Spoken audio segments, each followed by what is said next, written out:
Kakinada rural మండలం educational ఆఫీసర్గా P Satyanarayana బాధ్యతలు స్వీకరించారు. ముందుగా గుడారిగుంటలో గల కాకినాడ రూరల్ ఎమ్మెల్యే పంత నానాజీని మర్యాదపూర్వకంగా కలిసి పుష్పగుచ్చం అందించి శుభాకాంక్షలు తెలిపారు.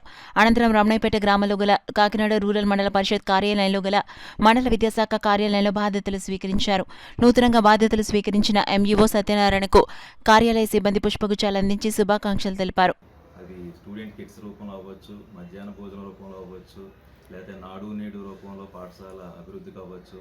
ఈ కార్యక్రమాలన్నీ కూడా పటిష్టంగా అమలయ్యేలాగా మరి అందరి సహకారంతో చేయడానికి నా వంతు కృషి చేస్తానని తెలుపుకుంటున్నాను.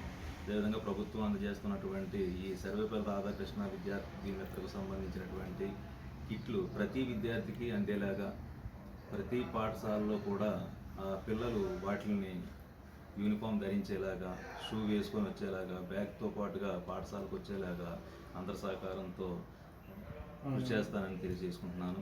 అదేవిధంగా మధ్యాహ్న భోజనం పథకంలో భాగంగా పిల్లలందరూ కూడా స్కూల్లో భోంచేసే విధంగా ఒకవేళ ఎక్కడైనా సరే లోపాలుంటే వాటిని స్థానిక రాజకీయ నాయకులు లేకపోతే గ్రామ పెద్దలు, ఎస్ఎంసీ చైర్మన్ యొక్క సహకారంతో పిల్లలందరూ భోంచేసేలాగా, ఎక్కడైనా పాఠశాలకి ఇంకా అదనపు రూమ్ ఏమైనా కావాలా, అక్కడ ఇంకా ఏమైనా ఫర్నిచర్ కావాలా, ఇన్ఫ్రాస్ట్రక్చర్ పరంగా ఏమైనా లోటుపాట్లు ఉంటే వాటిని కూడా ఏర్పాటు చేసి స్థానిక ఎమ్మెల్యే నానాజీ గారి యొక్క సహకారంతో పాఠశాల యొక్క అభివృద్ధికి వచ్చేస్తానని తెలియజేశారు.